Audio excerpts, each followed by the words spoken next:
eleo ngana linga kalokola zoba boya kakutu famia loba lelo bebisi boya yo mama na komeka likambo tele mboka yangeleo ngana linga kayo yo biyakanga nabanga katobi mapoyo leka wiwiye yo linga kakwazanga mubali ya sangote likambo tele zuwa na motema nakokama motema nakobosana yo likambo tele nakozwa mosuse kishasa bisengo mingi base batondi na bevitation enga nabanga katobima nakoyoka kasoni mobulu eleka yo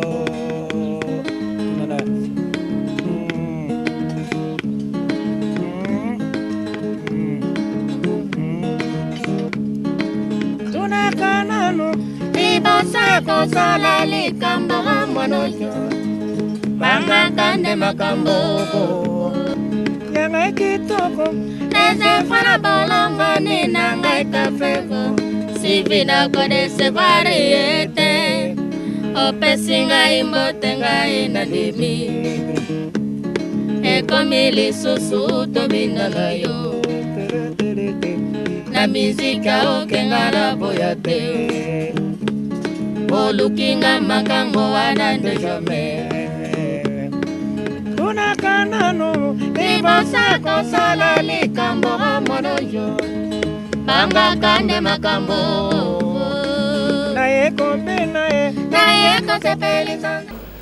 Mesdames et messieurs, bonsoir. Bienvenue à ce nouveau numéro de ces années-là, la vraie machine à remonter le temps. Aujourd'hui, nous allons rendre hommage aux frères Soki. 30 ans déjà depuis leur disparition. Dans l'histoire de la musique congolaise, on compte beaucoup d'artistes et musiciens issus de la même famille. Et dans ces mêmes lots, on retrouve le frère Soki. Avec leur groupe musical Bella Bella, ils ont conquis le cœur des mélomanes. Je m'en vais vous balancer leur aperçu biographique. Quels sont les vrais noms des frères Soki? Qui les a lancés? Comment ils ont commencé leur carrière musicale? Comment ils sont devenus célèbres? C'est tout de suite.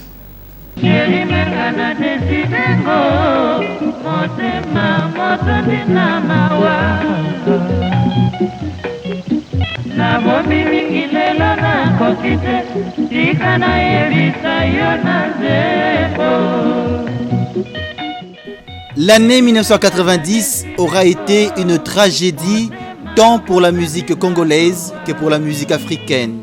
Il s'agit de la disparition de frères Soki, deux légendes issues du même nombril, nés sous les mêmes signes astrologiques, tous deux artistes ayant évolué au sein d'un même groupe musical.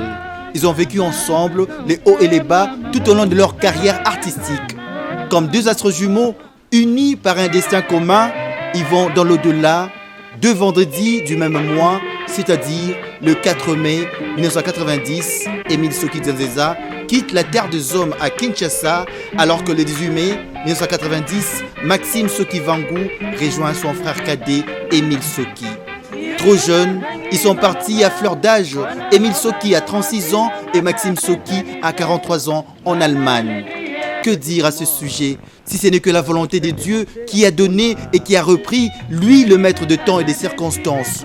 Mais puisque les artistes sont immortalisés à travers leurs œuvres, leurs chansons à succès sont gravées dans nos cœurs à jamais. C'est le cas de Sofele, Sola, Yuyu, Petite Zizina, Chéri Menga et Place aux vedettes, pour ne citer que celle-là. Tel est l'hommage mérité rendu aux frères Soki 30 ans après leur disparition. «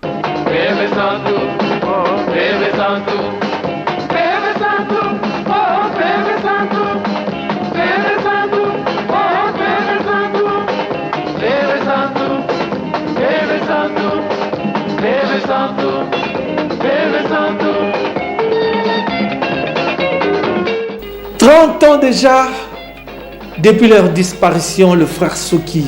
Et l'originalité de leur groupe musical Bella Bella, c'était aux commandes, il y avait deux frères. Ils ont enchaîné des tubes et le succès était au rendez-vous. On va les retrouver à travers un des titres qui a marqué son temps. Bomba Bomba Mabe.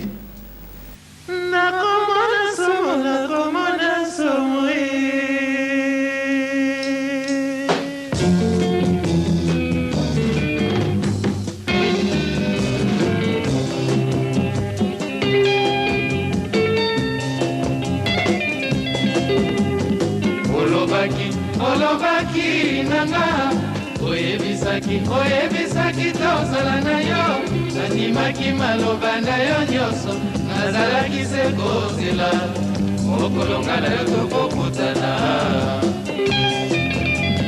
na miso na yo nazalaki kobanga na miso na yo nakoyoka soni po ya kolobisa yo nakobanga noki ochange maloba mpe boyanga mobali yo nabandaka na kolinga naloba na yo nakomi na motema mpe nakomi na mokanda soki nazenza alobaki tokokutana na ye mokolo ya elenga na miso na yo nazalaki kobanga na miso na yo nakoyoka soni po ya kolobisa yo nakobanga noki ochange maloba mpe boyanga mobali yo nabandaka na kolinga maloba na yo nabomi na motema mpe nakomi na agenda soki jasenza alobaki tokokutana na ye mokolo ya elenga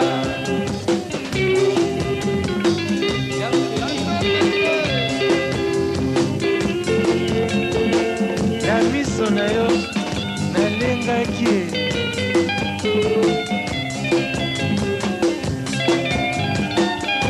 oyo maloba somo tolo pepe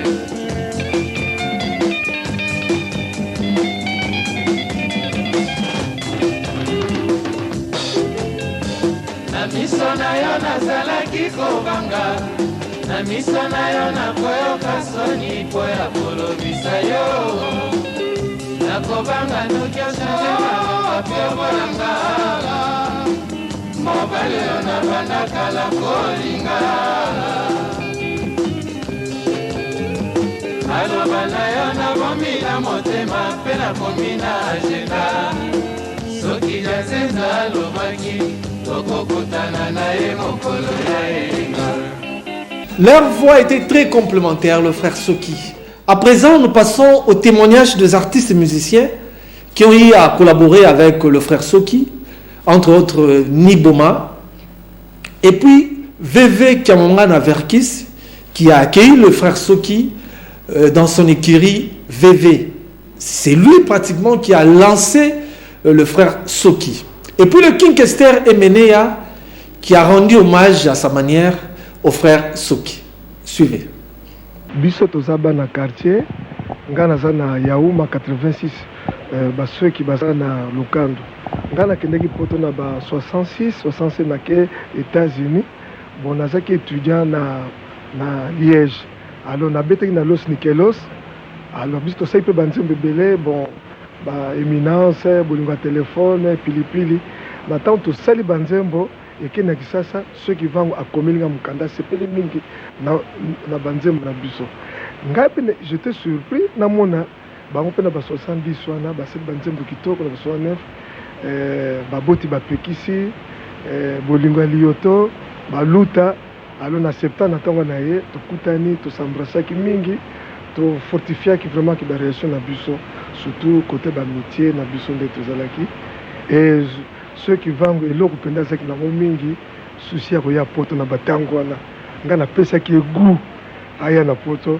aya kotala ndenge nini poto za ki surtout ba musicien mingi ba kolela ye to kutana kina ceux qui vendent na Negro Succès bon wana ba ceux qui vendent na Emile ceux qui bazo beta enlever des rideaux ya Negro Succès na à côté bar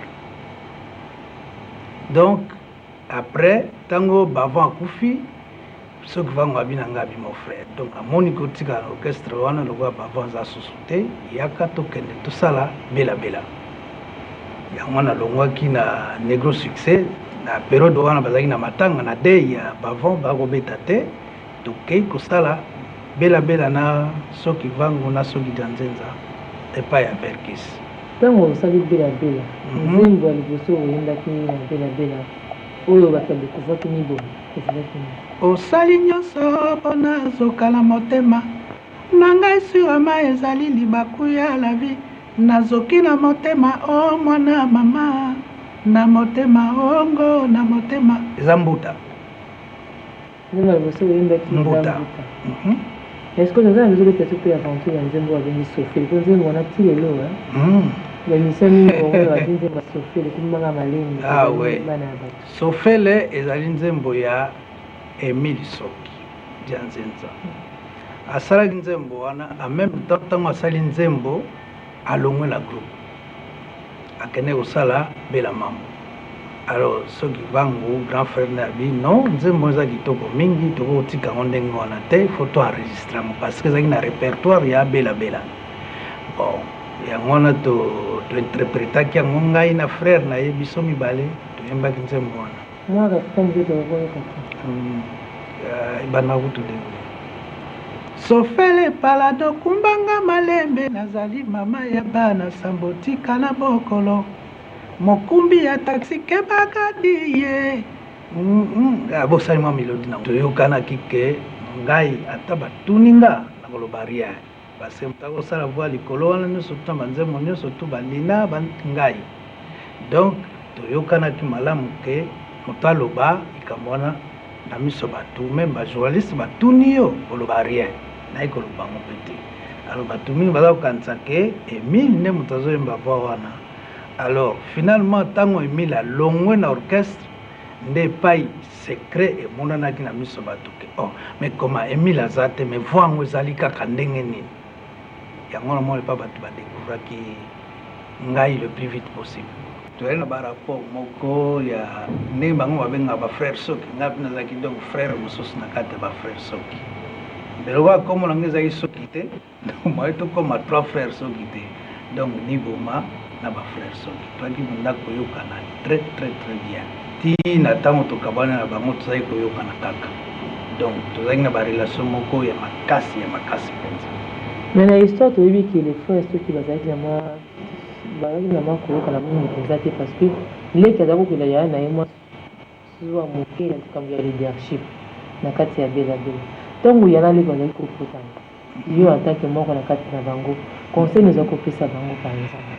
Enfin na période moko Emile po ye loko azalaki mpe mwana moke loka ngai azalaki kose pension mingi na ngai aza koloba na ngai bi balongola grand frère na ye ngabi non kosala ndenge wana te parce que ye grand frère nde moto atie yo na mosala ya miziki po yebango ke lelo atie yo na mosala ya miziki biso nyonso surtout alea toza koencadre yo voi na nga kutu bato bayebi ke yo moto oyebaka ngo kosala ndenge wana te nayi kopesa baconseil mingi pisi na periode mosusu tokobeta miziki ka ngai na ye soki bango aza kozala te soki avoyage atiki biso na orchestre tozokontinue biso mibale na periode wana so tozokontinue biso mibale na ye epai mpenza aza komona kake avie wana soki azongi lisusu awa omoni ka ndenge okuti koloba wa etile ke nakopesa baconseil ya mingi ntango olobi mpe kozali bacamarade mingi na Emile Soki dia nzenza ntango Emile asepelaki te belabela asala bela mambo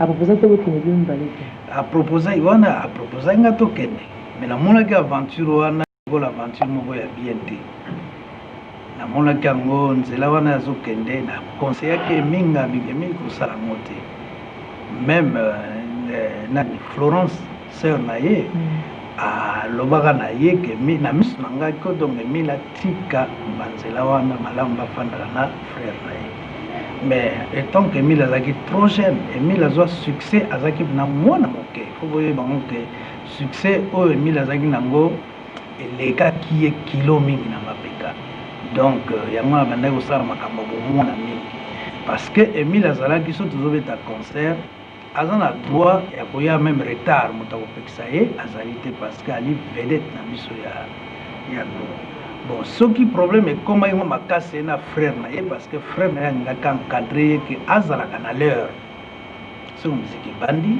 tobandaka biso nyonso lere moko mais ye alingaki kaka ayaka baretard na balere na ye bon alors un moment epai problème mpenza ebandaki entre bango mibale ezalaki na roli bar tosi tobandi musique Emile ayaki mpenza akoma mpenza retard akoma peut-être na ba 2 heures du matin. Puis c'est d'habitude ezalaka soki Emile akoti il faut tokata même en plein chanson bozoyemba ndenge nini il faut bokata musique baannonce ke Emile aza kokota après sikoyo ye amati na podium ayembi nzembo na ye abeze ya litama. Bon alors que tandis que jour wana soki vangu asa bandaki koyemba nzembo wana ya beza ya litama parce que bato bazoreklame yango na bar beza ya litama oyebi ntango akala tokobeta ndenge so bobeti public esengaka nzembo. Bon public esengi nzembo wana tobandi kobeta yango Emile aye akoti ntango akoti max abi akokata te fo akontinue kaka. Emile amatiki na podium akangi kitare ya pauvre bisikita asimbi yango donc mpo abeta lisusu te. Max abi na ye okoyemba te. Alors mobulu esalami na scène mobulu moko esalami na scène wana bon moya kopekisa kutu grand frère na petit frère te bon na lere moko tofaire calme bango botika pesa leki na yo ayemba nzembo na ye longo eza ye moko moto amati na scène abandela nzembo. Bon Emile lokola azalaki to émotionnel na lere wana ntango abandi koyemba nzembo wana abosana baparole nyonso to ya nzembo donc moya continue koyemba nzembo ezalaki te. Alors à partir ya wana oyebi ntango tobeta kala bangembo tokobenga bango bangembo bato balingamaka na bar mpona kotala biso donc bawololaki ye na jour wana donc bagangi donc bapartir ya wana nde epai esalaka Emile choc entre ye na grand frère na ye koyokana mpona ezalaki so makasi te na problème wana. Emile aki mwana moko très capricieux, très capricieux. Ouais. Donc pour un rien, comment on a Asiliki. Hein? On peut ça témoignage par exemple, en 1975, on a bela et Jup Penza et Mati Penza Makasi succès, Mati Makasi. Comment on ouais, ici Penza Oyo, comment on a qui différence, bah frère na biso na musique ou bah betaki et c'est à partir de la bela indépendant. Ouais, comment il fait une différence parce que tout le monde était œuvre comme que salama, mais tout comme que somba mana mbongo na moko, tout le monde fait une différence. Alors, nazo peut cet exemple ou témoignage moko c'est parce que tout ça en 1975, on a bela mati penda sikoyo ceux qui vont à son mituka pour un orchestre. Et que salama que ceux qui vont à tambola mutuka moko ya sika. Côté msusu apesi motuka msusu na chauffeur pour la course il y a orchestre. Mais curieusement baza ko mona que ceux qui danser autant na makolo. Alors c'est ça qu'on s'appelle ça battuté. Ba critique bandi. Ba songi songi pe bandi. Et pas ya ceux qui danser entourage na ye bandi ba songi songi. Ah grand frère na yo alingaka yo te. Tala ndenge ya autant na mituka yo na makolo toujours yo na makolo. Alors ceux qui viennent zaki sensible à l'eau très sensible. Badabo mon qui très sensible. Donc elle comme quelqu'un soko lobby à considérer ngo à Basiliki à garder une différence. Et comme il concerne sous au Kende, concerne sous au Kenaïté. Batuni mais réponse la claire est la alors que il est question de dire la vérité, mais à la vérité te à ça ko bomba. Puis entourage à Emile, c'est ceux qui vont que non, mais tu as le problème, c'est ali namutuka. Ah, ceux qui vont bon, du Cambouté. Na ko sala ngo. Abi ceux qu'on a sala ki ngo na noté, c'est parce que na ko banga ba caprice na ye. So na pesi mutuka facilement et que les cambe jolier kaka nga ba ba le kanga susu. Ba ko le bateau, ngai na sacrifice de konanga pona musala nanga etombama. Yango na ko se réserver. Donc ils allaient boyer, bon. Na kosala oyo esengeli mpona nasepelisa ye soki vango à s'arranger maintenant mpona kosombela petit frère na ye voiture ya sika ezalaki Renault R15 ya couleur jaune asombi yango aye nango na lopango awa epai tozali awa contre toute attente soki Dianzenza akoboya motuka wana akodécliner pendant offre totale ya motuka wana alobi te aza koréclamer contrepartie financière ya motuka wana alors que ye moko azali kolela yango me basombi yango ya sika mpenza euti na usine mpenza ekie mpenza awa ekoti na lopango bapesi contact aboyi alobi aza na besoin mbongo na pesa voiture. En tout cas franchement na biso bandeko nyonso surtout famille nyonso surtout epesa biso pasi tobengi mpona kopesa conseil jamais tobengi mpona kopesa conseil kuta abundi abimi akimi kutu na ndako alingi komona na suso te voiture etikali wana na disposition na ye soki vango arécupéré voiture mosusu wana alingi kaka yango te suka na suka soki vango mpona kocorrige korectifier asarrange apesi contrepartie ya mbongo ndenge asengaki.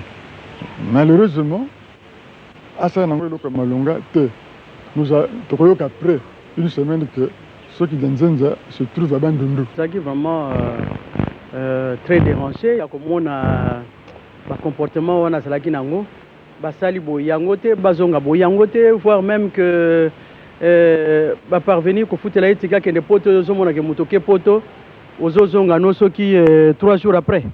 Donc ça qui va comportement moko tozalaki kosepela yango te tosali komona yango normal te osenge eloko basombi voiture non nalingi nanga voiture yango te ateki yango mponi osombeli nga voiture donc kulutu na ye azosala lokola ti aye à l'aise mais tosali kocomprendre. Bonjour, bonsoir à nos très chers téléspectateurs. C'est là dépendant de l'heure à laquelle vous allez me suivre.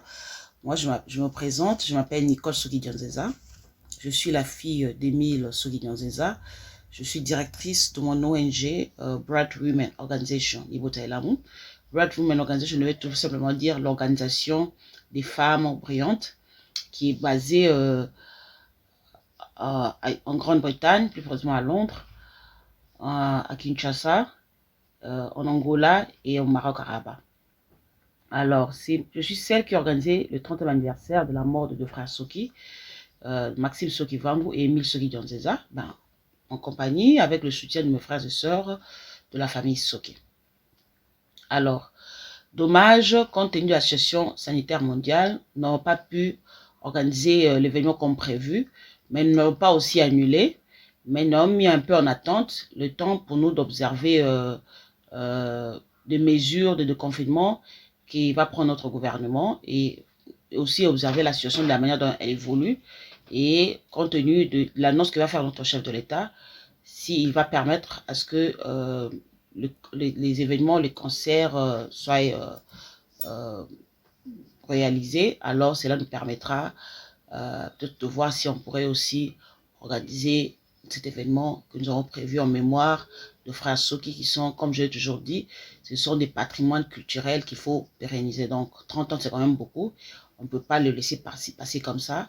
On voulait quand même faire quelque chose pour honorer la mémoire de nos papas, quoi. Donc c'est un peu ça. Alors, s'il faudrait parler un peu de moi-même, de ce que moi je fais, et puis après je vais parler de frères Soki. Au fait, comme je l'ai dit, je suis directrice de mon ONG, Bright Women Organization, Libota Elamu, et je suis, donc, au fait, Bright Women Organization, Libota Elamu existe depuis 2008 en Grande-Bretagne, et qui a comme objectif de soutenir, de venir en aide aux femmes d'abord, parce qu'on avait vu qu'il y avait un grand souci, il y avait un grand besoin au niveau de la Grande-Bretagne, et que la majorité des enfants étaient élevés par leur mère, et en fin de compte, les mamans étaient un peu, comment je pourrais dire, elles étaient un peu absentes pour éduquer leurs enfants. Donc, elles ne savaient pas quoi faire pour donner les éducations qu'il fallait à leurs enfants. Alors, j'avais vu, après, j'avais aussi observé qu'il y avait beaucoup de problèmes de gangsters. Donc, il y avait trop de gangsters. Il y avait trop de problèmes les jeunes s'entretuaient. Ils se faisaient du mal. Ils ne voulaient pas aller à l'école. Ils ne voulaient pas profiter, saisir des opportunités qui étaient devant eux. Alors, j'avais compris qu'il y avait un problème, et le problème, c'était le femme. Il fallait traiter le problème avec le femme, parce que la majorité des enfants étaient élevés par leur mère, seuls. Donc, on dit single mother, donc les mères célibataires qui élevaient seuls leurs enfants. Et il fallait maintenant traiter le problème à la source. Et les problèmes à la source, c'était d'abord la femme. Comme on dit souvent, éduquer une femme, c'est éduquer une nation. Donc, quand la femme, elle est éduquée, quand la femme, elle est bruyante, quand la femme sait quoi faire dans certaines situations, même si l'homme n'était pas là, elle saura aussi comment faire face aux challenges par rapport à l'éducation des enfants. Donc, c'est un peu ça. Alors, c'est pour ça que nous avons nommé notre ONG Bright Women Organization.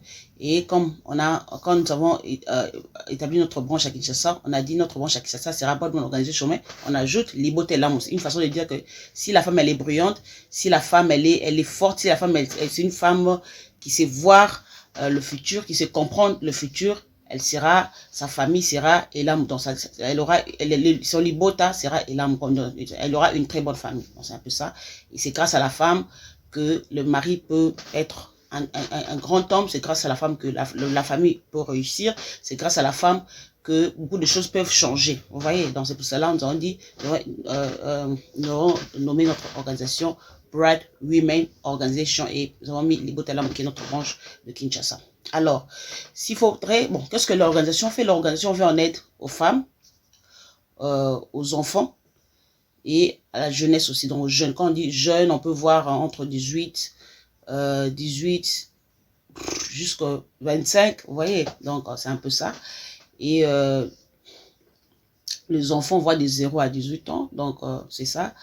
Et nous avons un orphelinat qui est basé à Kingabwa. Nous faisons l'agriculture, l'élevage pour encourager aux femmes à faire quelque chose. Nous donnons aussi de formation et nous soutenons. Donc, quand on dit la femme, on voit la femme vivant, la femme en général, la femme pauvre, la femme veuve, la femme handicap, la femme vivant avec le virus du sida et les enfants, les orphelins, des enfants pauvres, des millions en général. Et les jeunes filles mères, les jeunes garçons qui ne savent quoi faire au lieu de devenir corona, au lieu de devenir, je sais pas moi, au lieu de voler, de s'entretuer, de faire n'importe quoi, mieux vaut leur orienter, leur détecter en eux les talents qu'ils ont et essayer d'encadrer ces talents et mettre en leur disposition des formations qui pourront leur aider à progresser, à faire quelque chose, à devenir des personnes qu'il faut dans le futur pour le bonheur de la société, donc pour la réussite de la société, c'est un peu ça. Et s'il faudrait parler un peu de deux frères Soki, je dirais, ce sont deux papas très merveilleux, en tout cas très très merveilleux. Ils avaient c'était deux différentes personnes avec deux différentes personnalités, deux différents caractères, et c'était des personnes très très très très très très merveilleuses. On regrette seulement qu'ils soient partis tôt. Et s'il faut essayer un peu d'entrer un peu plus en détail, je dirais papa Max, papa Soki Vangu, c'était un homme qui était un homme qui avait beaucoup de vivacité, qui aimait amuser, qui aimait parler, faire rire, taquiner, voyez un peu, donc il aimait amuser la galerie. C'était un homme bien avec un très bon cœur qui aimait soutenir les autres, aider les autres quand ils ont besoin, quand ils en ont besoin. Et il était vraiment là, c'était vraiment un homme merveilleux. En tout cas, moi, tous les petits souvenirs que j'ai de lui, en tout cas, je me rappelle, c'est un homme qui aimait bien rigoler, donc là où il est, vous sentez qu'il est là. Donc il aimait vraiment amuser la galerie, il aimait mettre de l'ambiance, c'est comme ça, c'était ça un peu sa nature. Et par rapport à mon père, par contre, lui, c'était un homme qui était très réservé, très réservé. Il aimait un peu être dans son coin. Il aimait vraiment, comment dire, il aimait bien être en quarantaine, donc rester dans son coin. Il parlait pas beaucoup, il était très timide. Il aimait rester dans son coin. Souvent, il était dans sa chambre, peut-être en train de jouer à sa guitare. Et deux fois, il va me mettre là avec mon petit frère. Il nous dit, il joue à la guitare, il nous dit, essayez de chanter quelque chose, essayez de chanter n'importe quelle chanson qui va venir en tête, chantez. Et bon, comme j'étais un peu déjà, je comprenais déjà beaucoup de choses, j'étais un peu plus mature. Alors, des fois je chantais, mon petit frère était là en train, peut-être on peut pas composer des chansons pour lui, juste pour nous amuser, c'était un peu ça. Et donc c'est ça, donc il était très calme, il aimait bien rester dans sa chambre, faire un peu d'exercice phyque, boire son je ne veux pas mentionner les noms de la boisson qu'il prenait, il prenait souvent des boissons sucrées et il ne prenait pas de l'alcool. C'est comme ça qu'il aimait vivre sa vie comme ça. Des fois, il va faire ses exercices physiques et puis il va jouer un peu la guitare, composer ses chansons. Et des fois aussi lire, il aimait aussi bien lire, il aimait beaucoup faire la lecture. Donc c'était un homme vraiment très calme, très réservé. Donc c'est comme ça, c'est un peu ça. Ben, tout ce que moi je pourrais dire, c'est que leurs âmes reposent en paix, et que il nous manque beaucoup. Et tout ce que nous pouvons faire, nous regrettons à ce qu'il soit parti tôt. On aurait vraiment bien voulu qu'il soit toujours là, qu'il nous voie grandir, qu'il voie les personnes que nous sommes devenus aujourd'hui. Mais dommage qu'ils soient partis tôt et que Dieu merci, grâce à nos papas, à nos tantes, nos papas et nos tantes de la famille Soki, qui ont toujours été là pour nous, papa Bojo Soki, papa, maman Soki Fodelinga, et les autres oncles et tantes, papa Bojo Jean-Marie, et tous, ils ont vraiment été là pour nous encadrer, pour nous élever, pour prendre soin de nous avec les grands frères. En tout cas, que Dieu leur bénisse énormément. Et tout ce que nous pouvons dire, c'est que les âmes de nos papas représentées, et que on rend grâce à Dieu, à grâce à Dieu, et de temps à autre, nous continuerons à organiser des événements pour leur rendre hommage, pour juste rappeler à la population, à la nouvelle génération, qui étaient les frères Soki, et quel était le rapport de la musique congolaise. Donc c'est un peu ça. En tout cas, merci beaucoup et que Dieu vous bénisse. Merci. Ciao. Par rapport au débat entre Verkis na Soki Vango, parce que Soki Vango, la lero wana zobeta musique, azalaki pe et en même temps étudiant à l'université à Lubumbashi. Bon, de temps en temps, akende ko présenter ma thèse na l'université. Bon, période moko azalaki absent akendeki na Lubumbashi. Bon, Verkis amoni mabe pour kotika orchestre okende kuna a suspendre Max. Tango a suspendre ye, tozaki na voyage na Matadi. Tozaki okende Matadi. Tokendeki na ye te. Tobeti tourné à Bazaïr Momba sans Max. Tant tozongi soki bango alobi amene tosali réunion ensemble abi mais nazo comprendre te bela eza ya ngai comment ye veve à la maison de production akende ko suspendre nga pourquoi soki ndenge wana nga na longwe et puis na longwe na ke na kombo na nga ya bela a proposé biso nyonso tokende. Alors tant sikoyo wana lero wana bela tant soki avant ezalaki frère Soki te ezalaki orchestre bela. Alors à partir de wana tango a décidé tolongwe pa Verkis bazwi idée ya kosala bela de frère Soki. Alors ngai personnellement na baninga mosusu totikalaki tomoni ke bon ekomi affaire ya famille ya mwana biso totikalaki na maison bébé. Le vrai problème est que tango Soki Nzenza a beni nzoto édition VV na orchestre bela longwe etikali Soki Vango Kantani Boma Pepe Kale na Mulembu bango 4 bango nde batali ko former base ya orchestre bela la banzembe lokola mbuta oya Pepe Kale nzembe lokola ya nzembe oyo ya Mulembu tete na boseni titre yango na koya ouais c'est là succès mais ça veut dire que si ma succès wana nzembe sola titre sola ouais si ma succès wana problème moko eko kota entre Soki Vango na Verkis problème pendant exact oh les gars qui wana pendant éviter ouais c'est là qui problème moko vraiment et bima qui pendant mais qui problème moko sérieux parce que Soki Vango s'est décidé à Longwa mais du moins ndenge toza ko yoka Soki Vango moke mokaza ko bimisa ndako awa azali ko lobaka baza ko kosa ye ba kosa bango azomona clarté azomona clarté malgré assemblée la voiture moko Renault R12 a dit que azomona clarté a dit que ba sinaki ba contrat moko bidon et pas ya Verkis.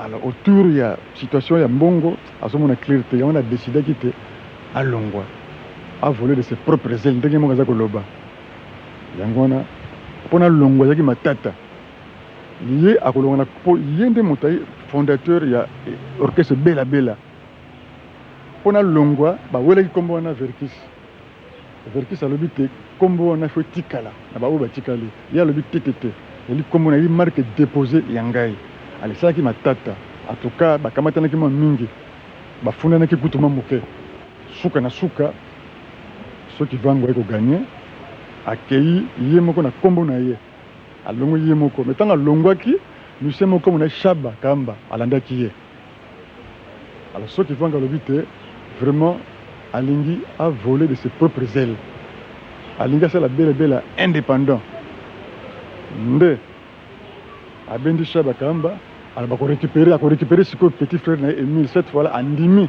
basangana grand frère na ye basala Bela Bela oyo ya bango moko sika sikoyo yaki Bela Bela ya édition Bela Bela mpe susu nde yango wana ntango basali yango baengage barecrute bamusicien mosusu ya sika lokola soliste ezalaka Mboma accompagnateur ezalaka Lafir oyo tokufa mikolo boye bon basistaki Shaba nde basorganize baluki basouffleur batrompettiste basaxophoniste basala sikoyo Bela Bela indépendant avec leur propre marque édition Bela Bela orchestre Bela Bela avec édition Bela Bela mpe nde yango baredémarre sikoyo bango surtout ensemble na bango wana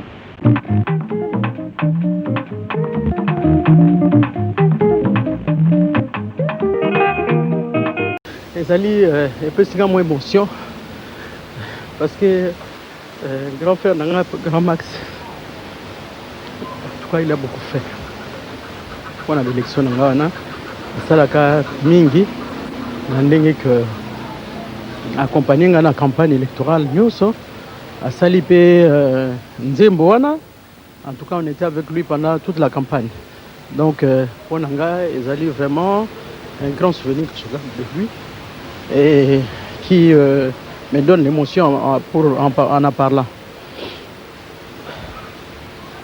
Sotoko vote nani, soki fwani yenga, mama bako vote nani, soki fwani yenga, mbala liboso na beti phase, eloko te, mbala mibale na beti phase, eloko te, mbala misato na beti phase, eloko ezali, eloko ezali. Eloko ezali, eloko ezali. So nazoba vangu parce que vangu tant on a yaki au dernièrement tango na ko sala promotion ya album Moyibi. A Pepe Kale vangu groupe nezaki tourner so bien te. Tomina vangu aya na Côte d'Ivoire. Vangu aya na Côte d'Ivoire to sali na ye banzemba petite zizina.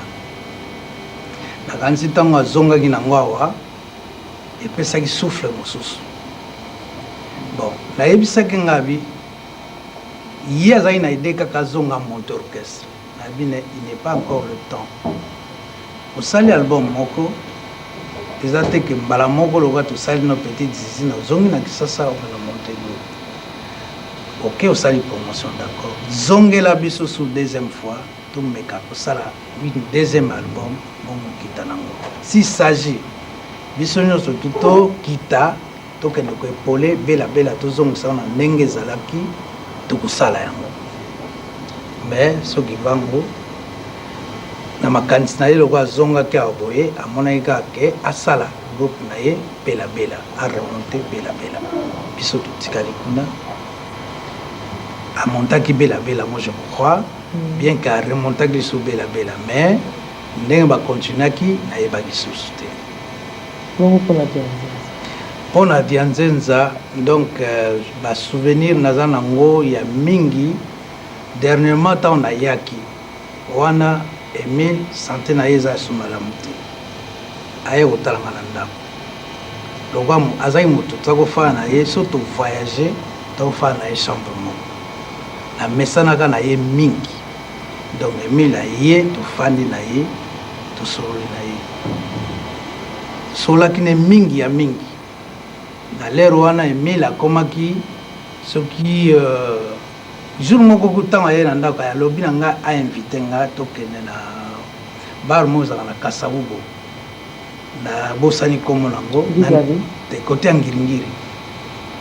Ngiringiri na Birmanie na kansa bar moko ezalaki wana abi na ngai a invité ngai akusala playback kuna ye Emile makambo ya playback wana ebanda kala batumi bakoyeba biso mo ba mise mingi atakoyeba tina playback te mais ye eloko wana ezalaka na motu banda kala ka commune na place moko boye public ezali ayembeli bango eloko wana za kosala ngo mingi souvenir eza mpenza makasi mingi mpo nazalaki mpenza enfant chéri na ye nazalaki mpenza mwana mpenza oyo mpenza alingaki mingi koleka souvenir eza nakanisaka mingi surtout na nzembo ya petite zizina maloba mingi aloba namona yango eza mpenza témoin ezali testament ndenge aloba na nzembo wana garde tout pour moi sans toi zizina ma vie est très danger et c'est vrai aussi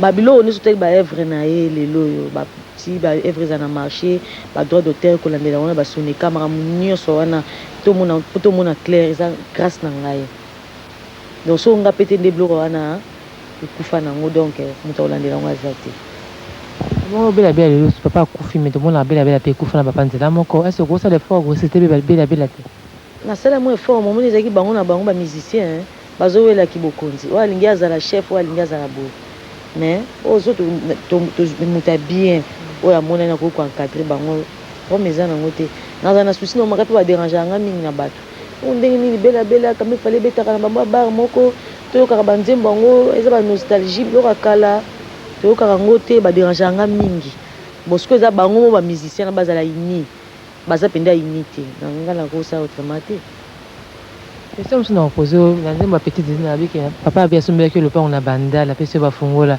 est héritage ya papa na oti lelo ezali kaka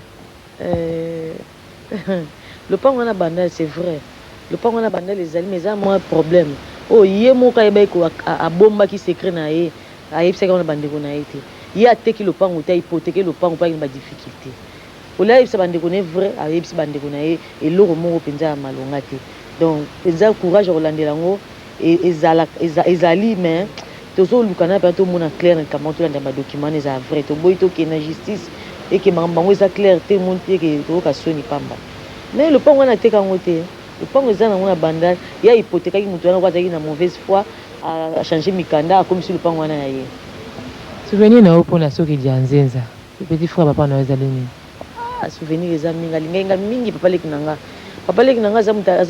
aza ye nde moto ayembanga mpenza liboso nzembo moko titre nango Gisèle wana nabotami sika wana aza mpenza bebe Gisèle wana nayebaka mpenza nzembo yango mpenza bien te ayemba nzembo yango histoire maloba na kati aye kotala nga na hôpital amemi ngai mwana yango aza kitoko mais mwana yango alingi ye te mwana yango azolela donc maloba yango eza mpenza ndenge wana ye alingai nga mingi kanisa nga nde nabotama bavalise esomama mibale oyo papa nanga asombaki mosusu na oyo papa leki nange mila asomba valise nazalaki na 2 valise mwana bapapa mibale basombele valise nazalaki na 2 valise papa nanga asombaki na papa leki nange emile asombaki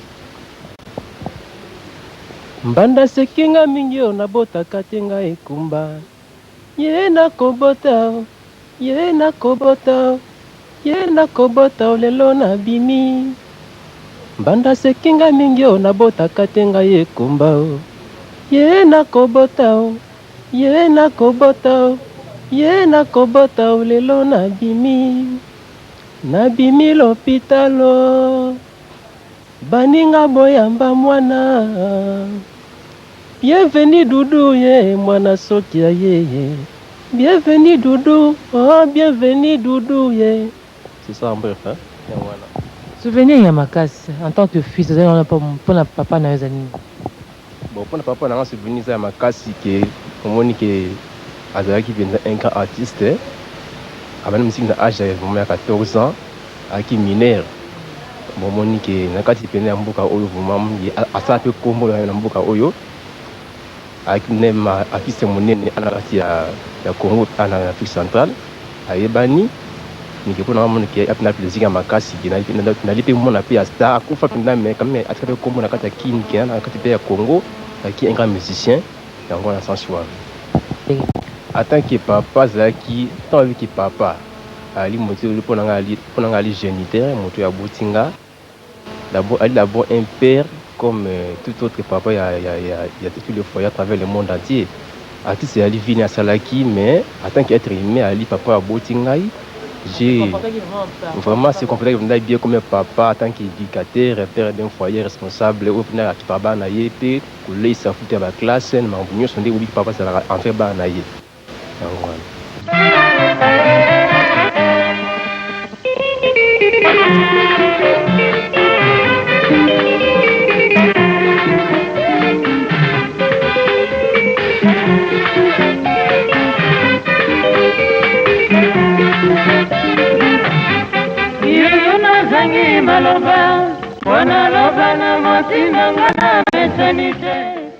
30 ans déjà depuis qu'ils nous ont quittés, le frère Soki.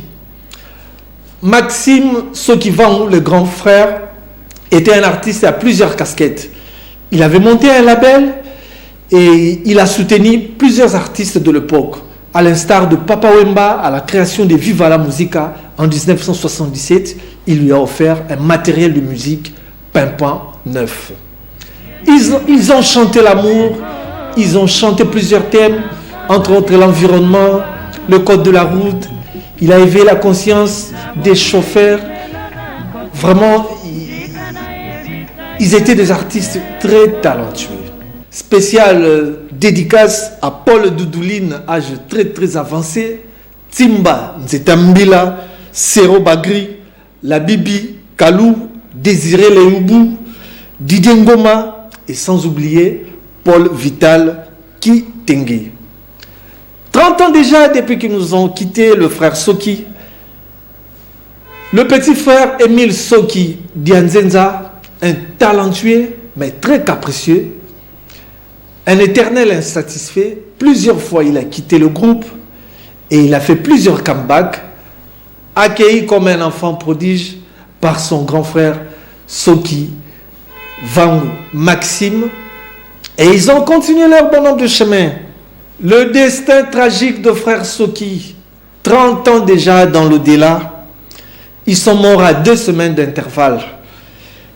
Émile Soki Dianzenza est décédé le 4 mai 1990 au pays, et le grand frère va le rejoindre, le grand frère Soki Vangu Maxime va le rejoindre 2 semaines après en Allemagne.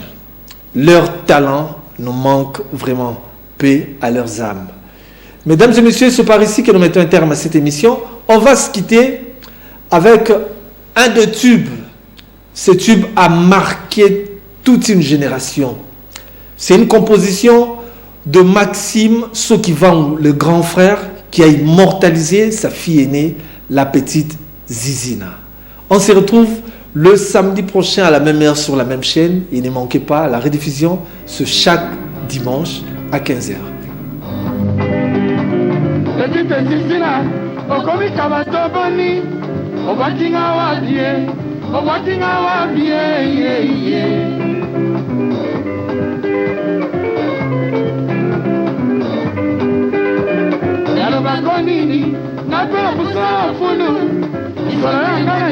Etoni minoko ya bato ye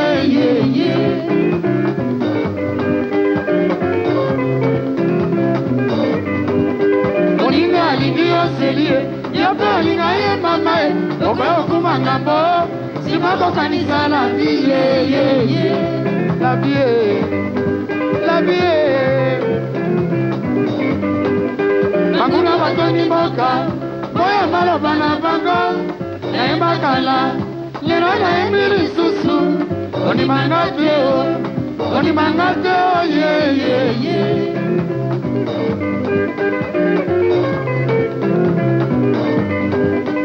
Domeseni mingi na yo Moya kanga mote Yala okanisa mote Tobateli mala na biso ye